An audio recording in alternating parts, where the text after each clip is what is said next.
All right, we're going to go over setting up a new group in our LX control system here. As you can see here, these are what we've done so far. I've gone over this sheet in a previous video. Just a cheat sheet that I keep at my panels. I just took a piece of clear folder, or just a clear folder binder, and I used some spray adhesive and just glued this to my inside panel. And this is where I keep my my little cheat sheet.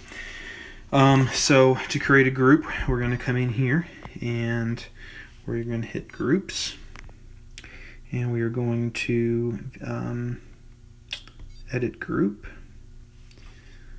and you'll come in. These are all the groups I have currently in here. So this right here would be group number 1, exterior accent lights. You can see over here I have group 1, exterior accent lights, and then I have a description of hanging post and wall lights, and there's only one relay in that group. And we come on down, so we're limited to our characters here, but we're going to come on down and we will find a open group, which should be group number 7. So we'll hit group 7. Okay, and we're going to select this panel. Like I said in an earlier video, you can sync multiple panels together. We're not doing that, so we're just going to select this panel, and then from here, this is relay number 1, relay number 2, relay number 3. Obviously it goes down the list. So all you're doing is you're just going to go in and you're going to include or exclude each, whichever relay you want. So you could have one schedule be every single light fixture in your entire building.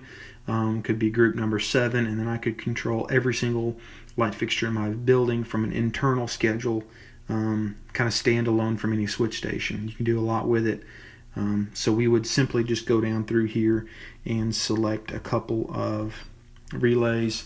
For instance, if I wanted to control my lower deck can lights, my kitchen ceiling fans, and my bunk room 3A ceiling fan at my bump out, there's just one fan there. I could take relay number 22, relay number 30, and relay number 6, and I would just go down the list here in this group, and I would include those relays and hit OK, and that would save that to my group. So then I would have group number 7. But right now what we're going to do, I'm going to delete this in a few minutes, but we're just going to go ahead and say that I'm going to have group number 7 is going to be my exterior can lights, and it's also going to be my, let's say it's going to be relay number 3, which is my bunk room B3 can lights.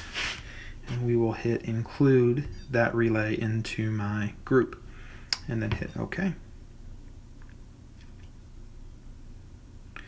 Alright, now we're going to go back and we're going to name that relay, or that group. Name group.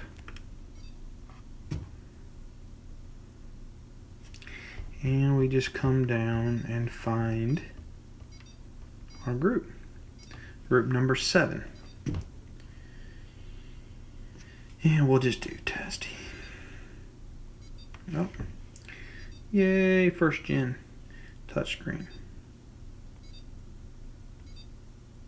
You spend more time trying to push the right buttons with these touchscreens than you do programming, it seems.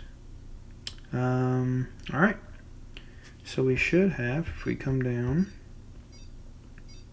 we now have test. So I would simply update this panel in my office on the computer, print out another one, and replace it if this was going to be kept permanent. Alright, so that's it. That's how you set up a group, and you can do that a lot of different ways, but that's just that's the only way you can do it, but there's other things you can do with group settings. Honestly, I'm probably only 30, maybe 40% competent, or I feel I'm only about 30 to 40% competent with this system as it is, and I've done tremendous amount of reading and troubleshooting with these systems. So that's a basic quick overview of adding a group into your LX controller and system, and we will go over setting up a schedule here next.